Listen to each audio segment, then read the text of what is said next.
10 November 2025 दिल्लीतील लाल किल्ला परिसर हा देशातील सर्वात संवेदनशील भागांपैकी एक मानला जातो। रोजची वर्दळ सुरू होती, पण संध्याकाळच्या वेळी एका भरधाव चालत्या कारमध्ये एक भयंकर मोठा धमाका झाला। हा स्फोट इतका भीषण होता की यात 12 पेक्षा जास्त निष्पाप लोकांचा जागीच मृत्यू झाला आणि कित्येक डझनभर लोक गंभीर जखमी झाले। लाल किल्ल्यासारख्या सुरक्षित मानल्या जाणाऱ्या ठिकाणी झालेल्या या भ्याड हल्ल्याने संपूर्ण देश हादरला। दिल्ली पोलीस, NIA आणि सर्व तपास यंत्रणा तात्काळ कामाला लागल्या। दिल्ली, काश्मीर, उत्तर प्रदेशातील सहारनपूर, हरियाणातील फरीदाबाद अशा देशभरातील अनेक ठिकाणी धाडी टाकण्यात आल्या आणि अटक सत्र सुरू झालं। पण जसजसा तपास पुढे जाऊ लागला तसतसं एक अत्यंत धक्कादायक आणि भयावह चित्र स्पष्ट होऊ लागलं। हा हल्ला कोणत्या सामान्य दहशतवादी गटाने केलेला नव्हता। हा हल्ला एका अशा मॉड्यूलने केला होता ज्याची कुणी कल्पनाही केली नसेल। या हल्ल्याने दहशतवादाचा एक नवा व्हाईट कॉलर चेहरा समोर आणला। या हल्ल्याची जबाबदारी जैश-ए-मोहम्मद या दहशतवादी संघटनेने घेतली, पण त्यांचे स्लीपर सेल हे कोणते अशिक्षित किंवा बेरोजगार तरुण नव्हते। ते होते उच्च शिक्षित, समाजात अत्यंत सन्मानित मानल्या जाणाऱ्या पदांवर काम करणारे लोक। यात डॉक्टर, प्रोफेसर आणि शिक्षक यांचा समावेश होता। या दिल्ली धमाक्याचा किंगपिन किंवा मुख्य सूत्रधार हा होता डॉक्टर उमर मोहम्मद नबी, त्याच्यासोबत डॉक्टर आदिल अहमद, डॉक्टर मुजम्मिल शकील, महिला कमांडर डॉक्टर शाहीन शाहिद आणि डॉक्टर निसार उल हसन। ही सगळी डॉक्टर मंडळी होती। जेव्हा तपास यंत्रणांनी या सगळ्या नावांचा अभ्यास केला तेव्हा एक गोष्ट स्पष्ट झाली, या सगळ्या व्हाईट कॉलर दहशतवाद्यांचा एक कॉमन पॉइंट होता। या सगळ्यांचे धागेदोरे कुठेतरी एकाच ठिकाणी म्हणजेच हरियाणाच्या फरीदाबाद येथील एका मेडिकल कॉलेजशी जोडलेले होते। त्या कॉलेजचं नाव आहे अल फलाह मेडिकल युनिव्हर्सिटी। आता हे अल फलाह मेडिकल कॉलेज किंवा अल फलाह युनिव्हर्सिटी तपास यंत्रणांच्या रडारवर आली आहे। ही युनिव्हर्सिटी जी 70 ते 78 एकरच्या भव्य परिसरात पसरलेली आहे, ती अचानक या दहशतवादी हल्ल्याचा केंद्रबिंदू बनून समोर आली आहे। आज आपण याच अल फलाह युनिव्हर्सिटीची आणि तिच्या मालकाची सखोल चौकशी करणार आहोत। कोण आहे या मेडिकल कॉलेजचा मालक? या एका कॉलेज शिवाय त्याच्या अजून किती कंपन्या आहेत? या युनिव्हर्सिटीची सुरुवात कशी झाली आणि एक शैक्षणिक संस्था दहशतवाद्यांचा अड्डा कशी बनली? या आणि अशा अनेक प्रश्नांची उत्तरं आपण या व्हिडिओच्या माध्यमातून जाणून घेणार आहोत। नमस्कार, मी मृदुला आणि तुम्ही पाहताय थोडक्यात। गेल्या काही दिवसांपासून तुम्ही टीव्ही आणि वर्तमानपत्रांमध्ये अल फलाह युनिव्हर्सिटी हे नाव आणि त्याचा बोर्ड नक्कीच पाहिला असेल। या कॉलेजचे 2 डॉक्टर आणि प्रोफेसर या भयंकर दहशतवादी हल्ल्यात थेट सामील असल्याचं सांगितलं जात आहे। धक्कादायक म्हणजे कॉलेजच्या 2 डॉक्टरांकडून अमोनियम नायट्रेट सारखी स्फोटकं आणि AK-47 सारखी जीवघेणी शस्त्र जप्त करण्यात आली आहेत। या कॉलेजचं संपूर्ण व्यवस्थापन ज्या व्यक्तीच्या हातात आहे त्याचं नाव आहे जावेद अहमद सिद्दीकी। तोच या कॉलेजचा डायरेक्टर, चेअरमन आणि चान्सलर आहे। थोडक्यात सर्व आहे। पण जावेद सिद्दीकी हा फक्त एक शिक्षण तज्ञ नाही, तो एक मोठा उद्योगपती आहे। एकट्या अल फलाह युनिव्हर्सिटी शिवाय त्याच्या नावावर अजून 9 कंपन्या आहेत। शिक्षण क्षेत्रासोबतच गुंतवणूक, सॉफ्टवेअर, ऊर्जा आणि एक्सपोर्ट सेक्टरमध्येही त्याचा मोठा कारोबार पसरलेला आहे। पण हा जावेद अहमद सिद्दीकी नेमका आहे तरी कोण? त्याचा इतिहास काय आहे? तपास यंत्रणांनी जेव्हा त्याच्या फाइल्स काढल्या तेव्हा एक अत्यंत धक्कादायक इतिहास समोर आला। अल फलाह युनिव्हर्सिटीचा मालक जावेद अहमद सिद्दीकी हा मूळचा इंदूरच्या महू या छोट्याशा गावचा रहिवासी आहे। मीडिया रिपोर्ट्सनुसार जावेदने 25 वर्षांपूर्वीच महू सोडलं होतं। त्याने बीटेकचं शिक्षण पूर्ण केलं, पण शिक्षण पूर्ण झाल्यावर त्याने नोकरी नाही तर थेट गुंतवणुकीचा बिझनेस सुरू केला। त्याने महूमध्येच अल फलाह इन्व्हेस्टमेंट कंपनी सुरू केली। ही कंपनी एका बँक सारखंच काम करत होती। ही कंपनी लोकांना पैसे डबल करण्याचं आमिष दाखवत होती, मनी डबल स्कीम चालवत होती, पण त्याने कुणाचेही पैसे डबल करून परत दिले नाहीत। जावेद अहमद सिद्दीकी याचे वडील हिमाद सिद्दीकी हे त्या शहराचे शहर काझी होते। समाजात त्यांना मोठा मान होता। वडिलांच्या याच इज्जतीचा फायदा जावेदने घेतला। लोकांनी काझींवर विश्वास ठेवून जावेदच्या स्कीम मध्ये लाखो रुपये गुंतवले। जावेदने त्याच्या 3 भावांसोबत मिळून स्वतःच्या घरातूनच अल फलाह आणि अल फहद बँकच्या नावाने बनावट संस्था चालवल्या होत्या। जेव्हा पैसे परत मागणाऱ्या लोकांचा दबाव वाढू लागला तेव्हा जावेद अहमद सिद्दीकी एका रात्रीत महू सोडून गायब झाला आणि थेट फरीदाबादमध्ये येऊन स्थायिक झाला। असा आरोप केला जातो की इंदूरच्या लोकांकडून फसवून आणलेल्या त्याच पैशांमधून त्याने फरीदाबादमध्ये हे भव्य कॉलेज उघडलं। पण हा घोटाळा तिथेच थांबला नाही। लोकांनी त्याच्या विरोधात FIR दाखल केली। सिद्दीकी आणि त्याच्या भावांना या फसवणुकीच्या प्रकरणात 6 वर्षांची शिक्षा झाली, वडिलांची इज्जत धुळीला मिळाली आणि नंतर त्यांचं घरही सील करण्यात आलं। त्यानंतरही तो थांबला नाही। त्याने अल्फलाह इन्व्हेस्टमेंट नावाने एक इस्लामिक प्रॉफिट स्कीम सुरू केली। यात लोकांना 35 ते 40% रिटर्न आणि हज यात्रेकरूंसाठी फायनान्सिंग स्कीमचं आमिष दाखवलं, पण तो सुद्धा एक मोठा फ्रॉड निघाला। समोर आलेल्या एका रिपोर्ट्सनुसार अल्फलाह ग्रुपचा चेअरमन जावेद अहमद सिद्दीकी आणि त्याच्या 2 भावांवर अब्जवादी रुपयांच्या फसवणुकीचा गुन्हा दाखल झाला। अखेर रिझर्व्ह बँक ऑफ इंडियाने या कंपनीवर कारवाई करत त्यांचं लायसन रद्द केलं। म्हणजे जो व्यक्ती आज एक मेडिकल कॉलेज आणि युनिव्हर्सिटी चालवत आहे तो एक शिक्षा झालेला आर्थिक गुन्हेगार आहे। जावेद अहमद सिद्दीकीचं वादांशी जुनं नातं आहे। इंदूरच्या देवी अहिल्या युनिव्हर्सिटीमधून शिकलेला जावेद अल्फलाह चॅरिटेबल ट्रस्टचा चेअरमन आहे आणि याच ट्रस्टच्या अंतर्गत हे Alfalah university of medical science and research centres चालवलं जातं। आम्ही आधी म्हटल्याप्रमाणे त्याच्या 9 पेक्षा जास्त कंपन्या आहेत। या बहुतांश कंपन्यांचं रजिस्ट्रेशन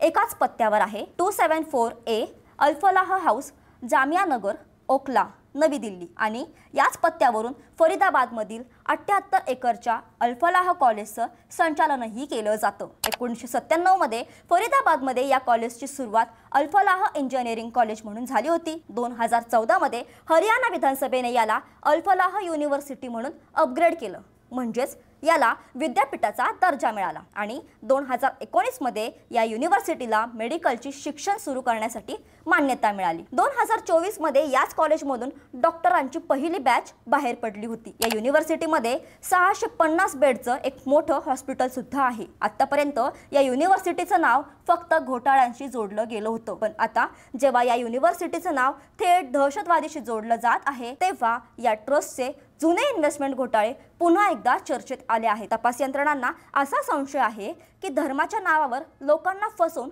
पैसे उकळले जात होते। याचं नेटवर्क दिल्ली, हरियाणा, केरळ, चेन्नईसह अनेक राज्यांमध्ये पसरलेला आहे। पण या युनिव्हर्सिटीचा मूळ हेतू काय होता? जरी ही संस्था मॉडर्न एज्युकेशन देत असल्याचा दावा करत असली तरी UGCच्या रेकॉर्डनुसार या ट्रस्टशी संबंधित संस्थांचे report we begin in the name of Allah, अल्लामुद्दील्ला अशा धार्मिक ओळींनी सुरू होतात। यापेक्षा धक्कादायक माहिती अल्फलाह चॅरिटेबल ट्रस्टच्या वेबसाईटवर मिळते। या वेबसाईटवर उघडपणे लिहिलं आहे की जर तुम्ही मस्जिद बनवण्यासाठी 3750 रुपये दान केले तर तुम्हाला जन्नतमध्ये घर मिळेल। यावरून असं दिसतं की या ट्रस्टचा मुख्य उद्देश शिक्षण देण्यापेक्षा मस्जिद आणि मदर शांतीसाठी फंड गोळा करणे हा होता। आता आपण पुन्हा दिल्ली ब्लास्टच्या प्लॉटकडे जाऊया। एक अशी युनिव्हर्सिटी जिचा मालक एक शिक्षा झालेला गुन्हेगार आहे आणि जिचा मुख्य अजेंडा धार्मिक फंड गोळा करणे हा आहे। अशा ठिकाणी नेमकं काय शिजत होतं? दिल्ली ब्लास्ट प्रकरणाची चौकशी करणाऱ्या तपास यंत्रणांनाही अल्फलाह युनिव्हर्सिटीमधील डॉक्टर उमर नबी आणि डॉक्टर मुझम्मिल यांच्या खोल्यांवर धाड टाकली। या धाडीत पोलिसांना त्यांच्या डायऱ्या सापडल्या आहेत। एक डायरी डॉक्टर उमरच्या रूम नंबर 4 मधून मिळाली आणि दुसरी डॉक्टर मुझम्मिलच्या रूम नंबर 13 मधून जप्त करण्यात आली। रूम नंबर 13चा रहस्य। पोलिसांच्या सूत्रांनुसार ही रूम नंबर 13 आता सील करण्यात आली आहे। इथून अनेक इलेक्ट्रॉनिक उपकरणं आणि पेन ड्राईव्ह जप्त करण्यात आली आहेत। या डायऱ्यांमध्ये कोड वर्ड्स मध्ये बरंच काही लिहिलेलं होतं। त्यात 8 नोव्हेंबर ते 12 नोव्हेंबर या तारखांचा उल्लेख आहे आणि ऑपरेशन हा शब्द या डायऱ्यांमध्ये अनेक वेळा लिहिलेला आढळला आहे। स्फोटाचा तपास जसजसा पुढे जात आहे तसतसे दहशतवाद्यांच्या कटाचे नवनवीन आणि अत्यंत धक्कादायक रहस्य समोर येत आहेत। तपास यंत्रणांच्या हाती आता एक अत्यंत महत्त्वाचा डिजिटल चॅटबॉक्स लागला आहे, ज्याने या संपूर्ण कटाची खोली आणि दहशतवाद्यांची कार्यपद्धत उघड केली आहे। या चॅटबॉक्स मधील संवादातून असे दिसून आले आहे की दहशतवाद्यांनी स्फोटाच्या योजनेला अत्यंत गुप्त ठेवण्यासाठी आणि तपास यंत्रणांची दिशाभूल करण्यासाठी खास कोडवर्ड्स वापरले होते। दावत आणि बिर्याणीचे रहस्य सुरक्षा यंत्रणांच्या मते दहशतवाद्यांनी डिजिटल निगराणी टाळण्यासाठी ही कोडवर्ड सिस्टीम वापरली होती। स्फोट, हल्ला, बॉम्ब अशा संशयास्पद शब्दांऐवजी ते रोजच्या वापरातील सामान्य शब्दांचा वापर करत होते, जेणेकरून त्यांच्या संवादावर कोणालाही संशय येणार नाही। तपासात समोर आला आहे की दावत हा शब्द प्रत्यक्ष हल्ल्यासाठी किंवा स्फोटाच्या योजनेसाठी वापरला गेला होता। बिर्याणी हा शब्द स्फोटक सामग्रीसाठी वापरण्यात आला होता। मेजवानीसाठी बिर्याणी तयार आहे या चॅटबॉक्स मध्ये पाठवलेला शेवटचा संदेश होता। दावत के लिए बिर्याणी तयार है हा संदेश या कटातील महिला कमांडर डॉक्टर शाहीन शाहिद हिच्याकडून पाठवण्यात आला होता असे सूत्रांचे म्हणणे आहे। सर्वात धक्कादायक बाब म्हणजे हा शेवटचा मेसेज 13 जुलै 2025 रोजी पाठवला गेला होता। याचा अर्थ या दहशतवाद्यांनी हल्ल्याची तयारी कित्येक महिने आधीच पूर्ण केली होती। 13 जुलै रोजी बिर्याणी तयार झाल्यानंतर या चॅटबॉक्सचा कोणताही वापर करण्यात आला नाही। पोलिसांना असाही संशय आहे की डॉक्टर उमर आणि त्याचे साथीदार अल-फलाह युनिव्हर्सिटीच्या बिल्डिंग नंबर 17 मध्ये गुप्तपणे भेटत होते। याच बिल्डिंग मधली रूम नंबर 13 ही डॉक्टर मुझम्मिलची होती, जिथे हे सर्व दहशतवादी वारंवार भेटत होते। पोलिसांचा अंदाज आहे की याच खोलीत बसून त्यांनी दिल्ली आणि उत्तर प्रदेशात स्फोट घडवून आणण्याची संपूर्ण योजना आखली होती। या स्फोटांसाठी स्फोटक कुठून आणली याचं उत्तर सर्वात भयावह आहे। सूत्रांनुसार या दहशतवाद्यांनी बॉम्ब बनवण्यासाठी लागणारे रसायने सर्वात आधी युनिव्हर्सिटीच्या स्वतःच्या लॅबोरेटरीमधून चोरण्याची किंवा तस्करी करण्याची योजना आखली। ही लॅब मुझम्मिलच्या रूम नंबर 13 पासून काही मीटर अंतरावरच आहे। युनिव्हर्सिटीचेच फॅकल्टी मेंबर डॉक्टर उमर आणि डॉक्टर शाहीन हे लॅबमधून रसायने मिळवण्यात यशस्वी झाले। त्यानंतर ही रसायने फरीदाबादच्या दौज आणि तागा गावामध्ये भाड्याने घेतलेल्या घरांमध्ये लपून ठेवण्यात आली। एवढंच नाही तर डॉक्टर मुझम्मिलने वापरलेल्या एका दुसऱ्या खोलीतून पोलिसांनी 360 किलोग्राम स्फोटकं जप्त केली होती। ही खोली युनिव्हर्सिटी पासून फक्त 300 मीटर अंतरावर होती। या सगळ्यासाठी पैसा कुठून आला? या व्हाईट कॉलर दहशतवादी मॉड्यूलमध्ये अटक झालेल्या डॉक्टरांनी लाल किल्ल्याजवळील स्फोटात वापरलेली सामग्री खरेदी करण्यासाठी 26 लाख रुपयांपेक्षा जास्त रक्कम जमा केली होती। Doctor Muzammil, doctor Adil Ahmad, doctor Shaheen Shahid आणि डॉक्टर उमर नबी